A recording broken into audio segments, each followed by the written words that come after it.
Asdiqa, salam alaikum, bonjour ou bonsoir les amis. J'espère que vous allez bien partout où vous vous trouvez. En tout cas, c'est ce que je vous souhaite. Et pour le meilleur de toutes les situations, bien sûr. Bienvenue sur votre chaîne Bled Maralibia, qui attend comme toujours vos encouragements qui nous font bien évidemment beaucoup de bien. Et votre chaîne s'est absentée quelques jours et elle vous revient comme d'habitude pour vous transmettre les infos habituelles. Merci pour vos commentaires, pour vos précieux conseils et pour vos compliments. Mais néanmoins, abonnez-vous pour rester tout simplement informé et ce le plus rapidement possible. الأصدقاء نتمنى تكونوا بخير وعلى خير وأهلا بكم في قناتكم. Et tout d'abord, à l'occasion de la fête de l'Eid al-Adha et avec quelques petits jours de retard, mais permettez-moi de vous souhaiter, de vous adresser tous mes voeux de bonheur à toutes et à tous, et surtout un Eid al-Adha Mubarak Saïd. Et cette séquence vidéo vous propose la présente chronique qui n'hésite nullement d'évoquer cette France, douce France, dont la dette publique vient de dépasser la bagatelle, écoutez bien, de 3 000 milliards d'euros au premier trimestre 2023 seulement. Pendant qu'un ancien célèbre ambassadeur de France, de cette douce France, à Alger, déclare quant à lui: nous nous sommes écartés du Maroc et nous ne récoltons rien, absolument rien, de notre pari algérien. En effet, dans une note publiée en juin 2023, qui vient juste de s'écouler, une note intitulée « Le pari algérien d'Emmanuel Macron ». Deux points.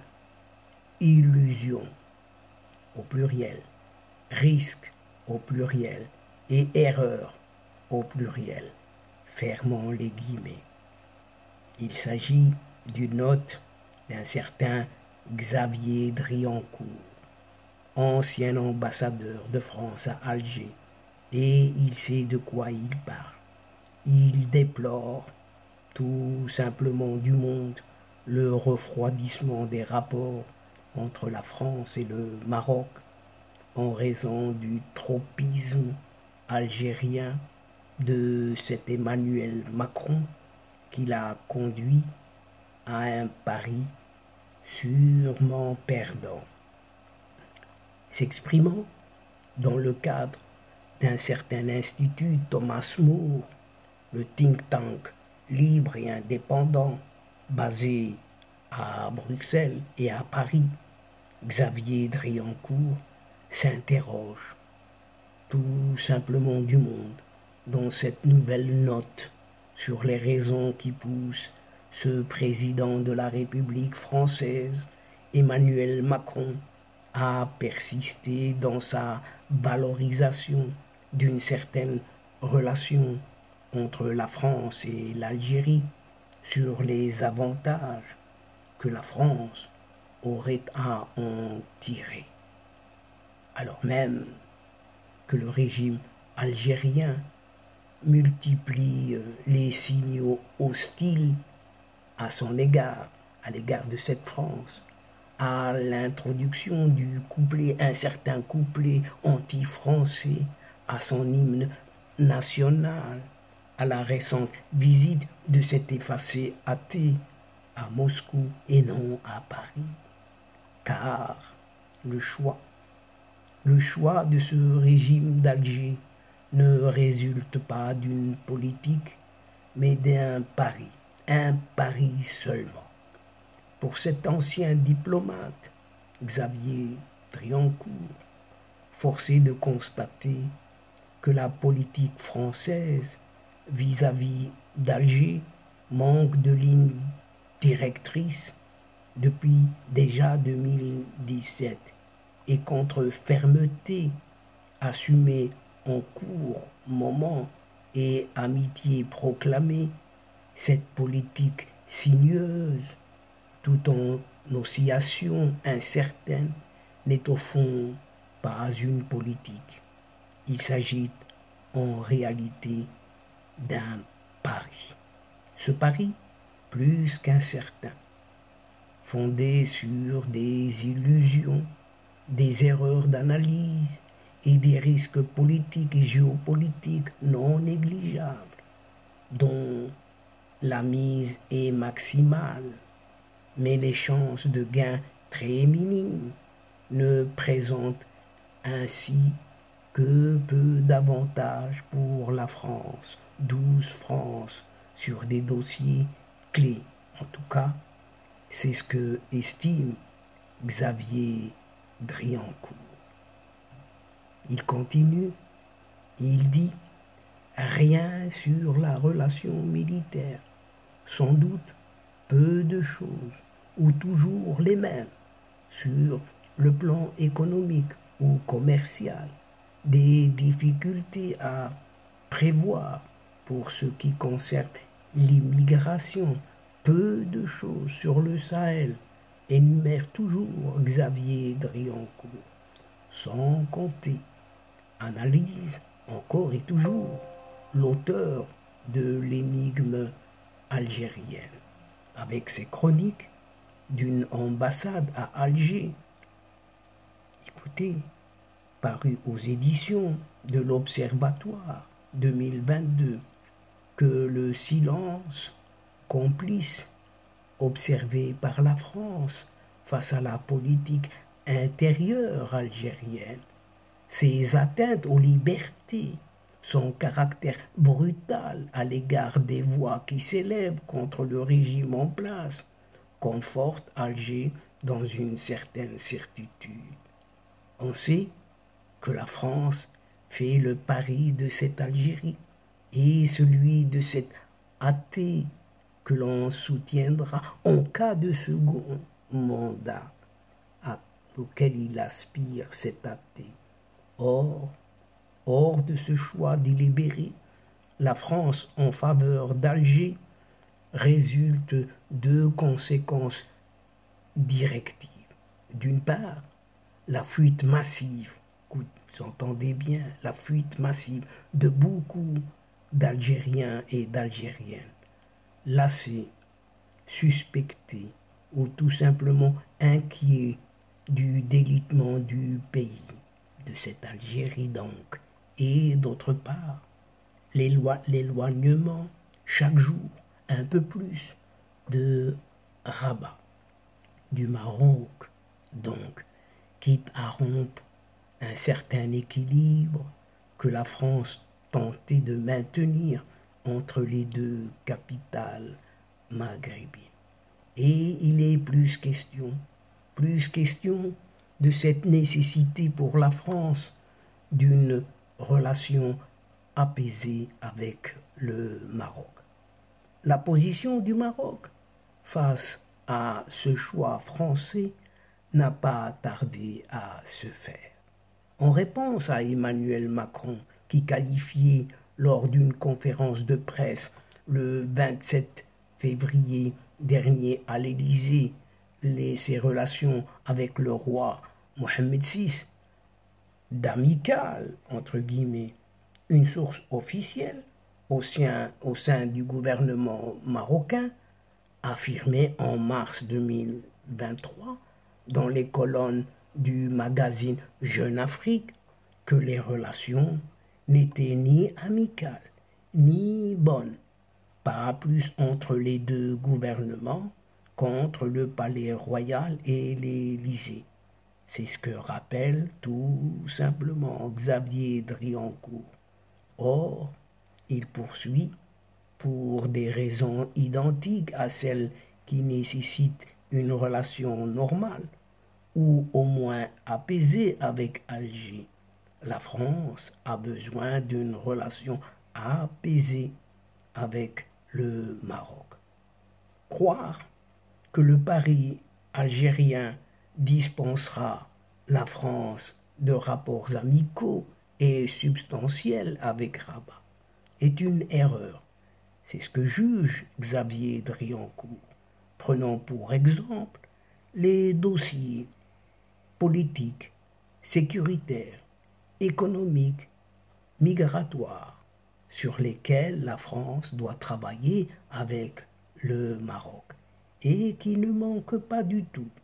Et cette exclusivité du choix en faveur d'Alger, faite par Emmanuel Macron, alors même que la politique française, y compris du temps de François Mitterrand et François Hollande, et évidemment sous les présidences de Jacques Chirac et de Nicolas Sarkozy, était faite d'un équilibre.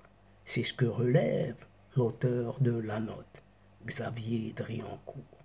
Laisse, en quelque sorte, filer le Maroc vers d'autres alliés ou partenaires, parmi lesquels l'Espagne, les États-Unis, Israël, mais aussi la Chine. À l'heure où le contexte géopolitique a changé, que les tensions internationales s'accroissent partout et les puissances anti-occidentales s'organisent, il convient pour la France de se demander qui sont ses alliés, qui sont ses amis, invite toujours le diplomate Xavier Driancourt. Car à ce stade, nous nous sommes écartés du Maroc et nous ne récoltons rien ou pas grand-chose de notre pari algérien. Alors, pourquoi pas la solution dite d'un 3+3 3+3 face au régime algérien, le Maroc s'impose, lui, comme le pays le plus stable de la région, faisant preuve d'un dynamisme, d'une stratégie économique offrant des opportunités qu'on ne peut négliger, aspirant à la reconnaissance de son statut de puissance régionale. C'est ce qu'analyse l'ancien ambassadeur Xavier Driancourt de France à Alger, qui ne conçoit pas que la France puisse laisser davantage sa relation avec le Maroc se dégrader.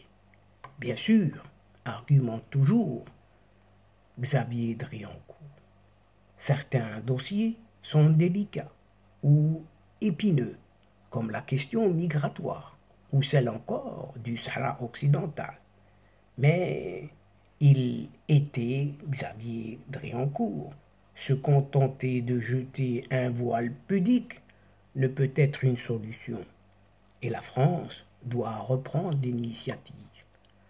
Peut-être pas seule, et en réfléchissant à un schéma nouveau. Et pourquoi pas? Ainsi, si Nicolas Sarkozy avait conçu cette fameuse union pour la Méditerranée en 2008, mais dans le format peut-être trop vaste, ont limité l'efficacité. La France d'aujourd'hui pourrait imaginer une formule inédite, bien que difficile. On entrevoit toujours Xavier Driancourt. Cette formule consisterait à s'accorder avec l'Espagne et l'Italie, confrontées aux mêmes problèmes que la France, à savoir les crises migratoires, sécurité, approvisionnement énergétique, Sahel, dossiers économiques, etc. Et en ayant en vis-à-vis les trois pays du Maghreb, de l'Afrique du Nord, cette Algérie, ce Maroc et cette Tunisie. Il s'agirait ainsi de tenter de réchauffer notre relation avec Rabat, aider au dialogue entre Madrid et Alger qui ont aujourd'hui gelé leurs relations et, qui sait, faciliter la discussion entre le Maroc et l'Algérie. Pourquoi pas une nouvelle fois? Et de conclure que cette idée d'un 3+3, diplomatiquement complexe, politiquement risqué, mériterait à tout le moins une certaine étude approfondie. Mais à tout cela se passe bien évidemment dans un climat comme si de rien n'était, avec une super dette publique de cette France, douce France, une dette qui a dépassé pour la première fois le seuil symbolique des 3 000 milliards d'euros au premier trimestre de cette année 2023. C'est ce qu'a indiqué vendredi dernier l'INSEE, Institut national de la statistique et des études économiques en France. L'endettement public du pays, de la France donc, qui s'est massivement accru depuis la crise sanitaire, s'est encore alourdi de quelques 63 milliards 400 millions d'euros pour atteindre finalement, écoutez bien, 3013 milliards 400 millions en valeur absolue. Fin mars dernier, c'est ce qu'a précisé cet institut, l'INSEE. Exprimé en pourcentage du PIB, produit intérieur brut, donc la dette publique, au sens de ce qui est appelé Maastricht, a augmenté de 0,7 points par rapport au quatrième trimestre 2022 pour s'établir finalement à 112,5%. C'est ce que note la même source, à savoir l'INSEE. L'augmentation de la dette publique de cette France, ce trimestre, alimente peu la trésorerie des administrations publiques, si bien que l'augmentation de la dette nette est d'ampleur comparable à celle de la dette publique et s'établit à 102% du PIB. C'est ce qui est précisé toujours par cet institut, l'INSEE. L'augmentation de la dette brute des administrations publiques résulte de celle de l'État et des administrations de sécurité sociale.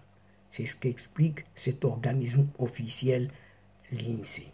Et donc, chers amis, mesdames et messieurs, sur cet État de France qui ne sait où donner de la tête par rapport à ses relations diplomatiques nord-africaines et sa dette publique, nous sommes là-dessus, nous sommes arrivés tout doucement à la fin de cette séquence. Et avant de vous fixer un autre rendez-vous à une prochaine fois, Inch'Allah, en vous retrouvant avec un immense plaisir comme d'habitude, n'oubliez pas de vous abonner et de faire abonner vos proches, les gens que vous connaissez, pour recevoir les toutes dernières infos à travers les séquences vidéo de votre chaîne, tout en vous remerciant bien évidemment pour votre participation et pour votre fidélité de nous suivre jusqu'au bout.